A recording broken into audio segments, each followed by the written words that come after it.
क्या समय एक सीधी रेखा है जो जन्म से मृत्यु तक जाती है, या यह एक अनंत पहिया है जो घूमता रहता है, बिना शुरुआत और बिना अंत?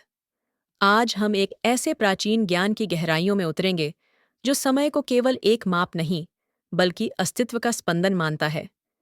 यह जैन दर्शन का काल चक्र है, जहाँ देव भी नीचे गिरते हैं और साधारण आत्माएं भी मोक्ष की ऊंचाइयों को छू लेती हैं। जैन दर्शन में समय को काल कहा गया है। ये काल किसी ईश्वर द्वारा बनाया नहीं गया, न ही यह किसी की इच्छा पर चलता है। ये स्वतः अनादि और अनंत है, ठीक वैसे ही जैसे ऋतुएं अपने क्रम में आती जाती हैं। यह अवधारणा हमें सिखाती है कि ब्रह्मांड एक शाश्वत गति में है, जहाँ सब कुछ निरंतर बदलता रहता है। ये काल चक्र हमें जीवन की क्षणभंगुरता और शाश्वतता दोनों का बोध कराता है। ये बताता है कि हर उत्थान के बाद पतन है और हर पतन के बाद उत्थान। यह हमें सिखाता है कि परिवर्तन ही एकमात्र स्थिर सत्य है। यह विशाल कालचक्र दो प्रमुख भागों में बंटा हुआ है, जो एक दूसरे के विपरीत चलते हैं। पहला है अवसर्पिणी, जो पतन का युग है, जहां सब कुछ धीरे धीरे नीचे की ओर जाता है। दूसरा है उत्सर्पिणी, जो उत्थान का युग है, जहां सब कुछ धीरे धीरे ऊपर की ओर उठता है। हम इस समय अवसर्पिणी काल में जी रहे हैं, जहां नैतिक मूल्य, शारीरिक शक्ति और जीवन की अवधि लगातार घट रही है। यह समझना महत्वपूर्ण है कि यह केवल एक भौतिक परिवर्तन नहीं, बल्कि आध्यात्मिक और नैतिक पतन का भी सूचक है। अवसर्पिणी काल को 6 आरा या युगों में विभाजित किया गया है, जिनमें से प्रत्येक की अपनी विशिष्ट विशेषताएं हैं।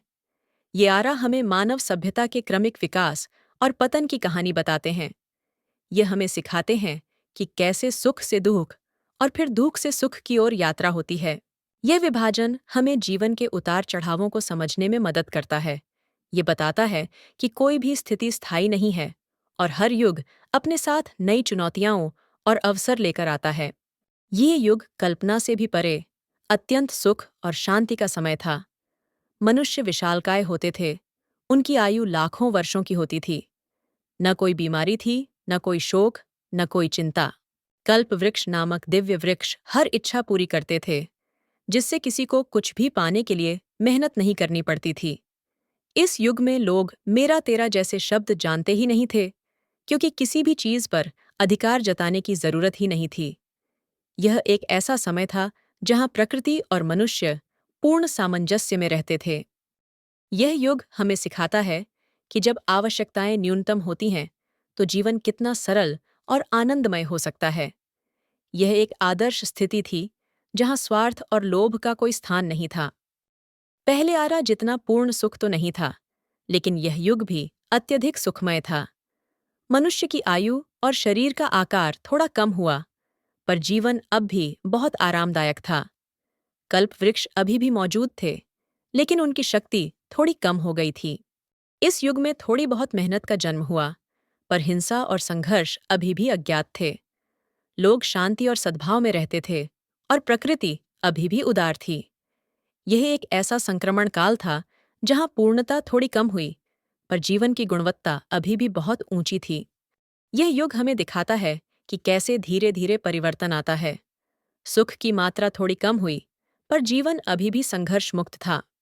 यह सबसे महत्वपूर्ण युग है, क्योंकि इसी काल में 24 तीर्थंकरों का जन्म होता है।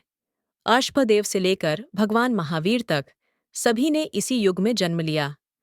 इस युग में सुख और दुहक का मिश्रण था, और जीवन में चुनौतियां बढ़ने लगी थीं। कल्प वृक्षों की शक्ति और कम हो गई, और लोगों को अपनी आवश्यकताओं के लिए अधिक प्रयास करने पड़े। जैन ग्रंथ कहते हैं कि तीर्थंकर न अधिक सुख में आते हैं, न अत्यधिक दुहक में। मोक्ष का मार्ग संतुलन में ही खुलता है, और यह युग उस संतुलन को प्रदान करता है। यह युग हमें सिखाता है कि आध्यात्मिक जागृति के लिए एक निश्चित स्तर की चुनौती आवश्यक है। अत्यधिक सुख या अत्यधिक दुख मोक्ष के मार्ग में बाधा बन सकता है। यह वह युग है जहां दुख बढ़ने लगता है और सुख कम होने लगता है। प्रकृति कठोर होने लगती है, और मनुष्य में अहंकार, लोभ और क्रोध जैसे दुर्गुण जन्म लेते हैं। धर्म अभी भी मौजूद है, पर उसकी पकड़ कमजोर होने लगती है। इस युग में ही कर्मों का प्रभाव अधिक स्पष्ट रूप से दिखाई देने लगता है। लोग अपनी इच्छाओं और स्वार्थों के कारण संघर्ष करने लगते हैं। यह एक ऐसा समय था जहां आध्यात्मिक मूल्यों को बनाए रखना एक चुनौती बन गया था। यह युग हमें दिखाता है कि कैसे भौतिकवाद और स्वार्थ आध्यात्मिक प्रगति को बाधित कर सकते हैं। यह हमें अपनी आंतरिक शक्ति को जगाने की प्रेरणा देता है। यही हमारा वर्तमान समय है, जिसे कलयुग भी कहा जाता है। इस युग में आयु छोटी होती है और क्रोध, लोभ, हिंसा तथा छल कपट प्रबल होते हैं। सच्चे साधु और ज्ञानी दुर्लभ हो जाते हैं और धर्म का पालन करना अत्यंत कठिन हो जाता है। जैन परंपरा की एक गूढ़ मान्यता है, आज के युग में अगर कोई व्यक्ति केवल एक दिन पूर्ण अहिंसा में जी ले, तो उसका पुण्य प्राचीन युगों के वर्षों के बराबर माना जाता है। यह हमें बताता है कि इस कठिन समय में भी धर्म का पालन कितना महत्वपूर्ण है। यह युग हमें सिखाता है कि चुनौतियों के बावजूद नैतिक और आध्यात्मिक मूल्यों को बनाए रखना ही सच्ची विजय है। यही हमें अपनी आंतरिक शक्ति और दृढ़ संकल्प पर विश्वास करने के लिए प्रेरित करता है।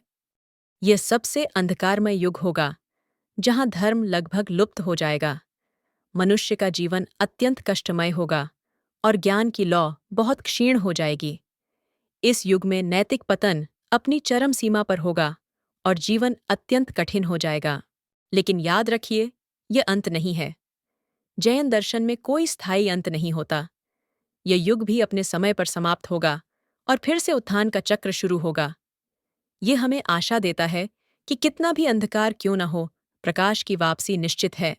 यह युग हमें सिखाता है कि हर अंधकार के बाद एक नया सवेरा होता है। यह हमें धैर्य और विश्वास रखने की प्रेरणा देता है, भले ही परिस्थितियां कितनी भी प्रतिकूल क्यों न हों। जब अवसरपीढ़ी समाप्त होती है, तो वही समय चक्र उत्सर्पिणी बन जाता है। यह उत्थान का काल है, जहां सब कुछ धीरे धीरे बेहतर होता जाता है। आयु बढ़ने लगती है, शरीर शक्तिशाली होते हैं, नैतिकता लौटती है और प्रकृति फिर से दयालु बनती है। उत्सर्पिणी भी 6 आरा में विभाजित है, जो अवसरपिणी के विपरीत क्रम में चलते हैं। यह हमें दिखाता है कि ब्रह्मांड एक संतुलन में काम करता है, जहां पतन के बाद उत्थान और उत्थान के बाद पतन होता है। यह चक्र हमें सिखाता है कि जीवन में उतार चढ़ाव स्वाभाविक हैं। यह हमें आशा और प्रेरणा देता है कि कठिन समय के बाद हमेशा बेहतर समय आता है। उत्सर्पिणी का पहला आरा अवसरपिणी के छठे आरा के समान ही होता है। यह अत्यंत दुख और कष्ट का समय होता है, जहां जीवन बहुत कठिन होता है। धर्म और नैतिकता का स्तर बहुत नीचे होता है। यह हमें याद दिलाता है कि उत्थान की शुरुआत हमेशा सबसे निचले बिंदु से होती है। यह हमें सिखाता है कि परिवर्तन की प्रक्रिया धीमी और क्रमिक होती है। इस आरा में दुख थोड़ा कम होने लगता है और जीवन की गुणवत्ता में मामूली सुधार आता है। नैतिक मूल्य धीरे धीरे लौटने लगते हैं और लोगों में थोड़ी आशा जागृत होती है। यह हमें दिखाता है कि कैसे छोटे छोटे सुधार बड़े बदलावों की नींव रखते हैं। यह हमें धैर्य और दृढ़ता के महत्व को समझाता है। यह वह युग है जहां दुख और सुख का मिश्रण होता है, लेकिन सुख की मात्रा बढ़ने लगती है। प्रकृति अधिक उदार होती है और लोगों का जीवन थोड़ा आसान हो जाता है। यह हमें सिखाता है कि संतुलन और सामंजस्य धीरे धीरे स्थापित होता है। यह हमें सकारात्मक परिवर्तनों को पहचानने और उनका स्वागत करने की प्रेरणा देता है। इस आरा में सुख की मात्रा अधिक होती है और दुख कम होता है। यह वह समय होता है जब आध्यात्मिक जागृति और नैतिक उत्थान अपने चरम पर होता है। तीर्थंकरों का जन्म भी इसी युग में होता है। यह हमें दिखाता है कि आध्यात्मिक प्रगति के लिए अनुकूल परिस्थितियां कैसे बनती हैं। ये हमें अपने भीतर के तीर्थंकर को जगाने की प्रेरणा देता है। यह युग अत्यधिक सुखमय होता है, जहां जीवन बहुत आरामदायक और शांतिपूर्ण होता है। कल्प वृक्ष फिर से अपनी पूरी शक्ति में होते हैं और लोगों को अपनी आवश्यकताओं के लिए बहुत कम प्रयास करना पड़ता है। यह हमें सिखाता है कि जब बाहरी परिस्थितियां अनुकूल होती हैं, तो जीवन कितना आनंदमय हो सकता है। यह हमें प्रकृति के साथ सामंजस्य में रहने का महत्व बताता है। उत्सर्पिणी का यह अंतिम आरा अत्यंत सुख और शांति का समय होता है, जो अवसरपिणी के पहले आरा के समान होता है।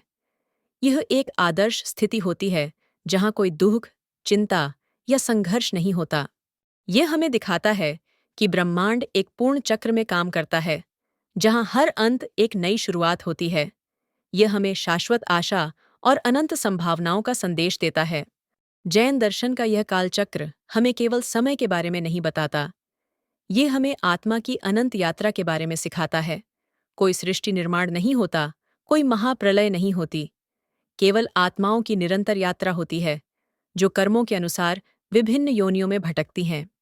देव भी गिर सकते हैं, और नरक की आत्मा भी मोक्ष तक पहुंच सकती है। समय न्याय करता है, लेकिन बिना क्रोध और बिना दया। यह हमें सिखाता है कि हर आत्मा में मोक्ष प्राप्त करने की क्षमता है, चाहे वह किसी भी परिस्थिति में क्यों न हो। यह हमें कर्म के सिद्धांत की गहराई को समझाता है। हमारे कर्म ही हमारी यात्रा को निर्धारित करते हैं, और हम अपने भाग्य के निर्माता स्वयं हैं। जैन युग हमें यह नहीं सिखाते कि समय कितना बुरा है। वे हमें यह सिखाते हैं, बुरे समय में अच्छा बनना ही सबसे बड़ा धर्म है। जब पूरा संसार गिर रहा होता है, तभी एक जागृत आत्मा ऊपर उठती है। यह दर्शन हमें निराशा में भी आशा की किरण दिखाता है। यह हमें प्रेरित करता है कि हम अपनी आंतरिक शक्ति को पहचानें और चुनौतियों का सामना करें। यह हमें सिखाता है कि सच्चा धर्म बाहरी परिस्थितियों पर निर्भर नहीं करता, बल्कि हमारी आंतरिक शुद्धि और नैतिक आचरण पर निर्भर करता है। यह हमें याद दिलाता है कि हर युग में, हर परिस्थिति में हम अपनी आत्मा को उन्नत कर सकते हैं। ये हमें अपने जीवन को सार्थक बनाने और दूसरों के लिए प्रेरणा बनने का आह्वान करता है।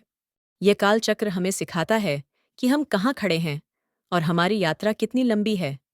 यह हमें बताता है कि हर पल एक अवसर है, चाहे वह कितना भी कठिन क्यों न हो। अपनी आत्मा की अनंत क्षमता को पहचानें। आज, इस दुःखमा काल में, आपकी एक छोटी सी अहिंसक क्रिया भी अनंत पुण्य का कारण बन सकती है।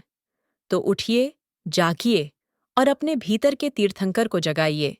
अपने कर्मों से इस काल चक्र में एक सकारात्मक बदलाव लाएं। अपनी आत्मा की यात्रा को समझें और हर पल को मोक्ष की ओर एक कदम बनाएं। इस ज्ञान को अपने जीवन में उतारें और दूसरों के साथ साझा करें। जय जिनेंद्र।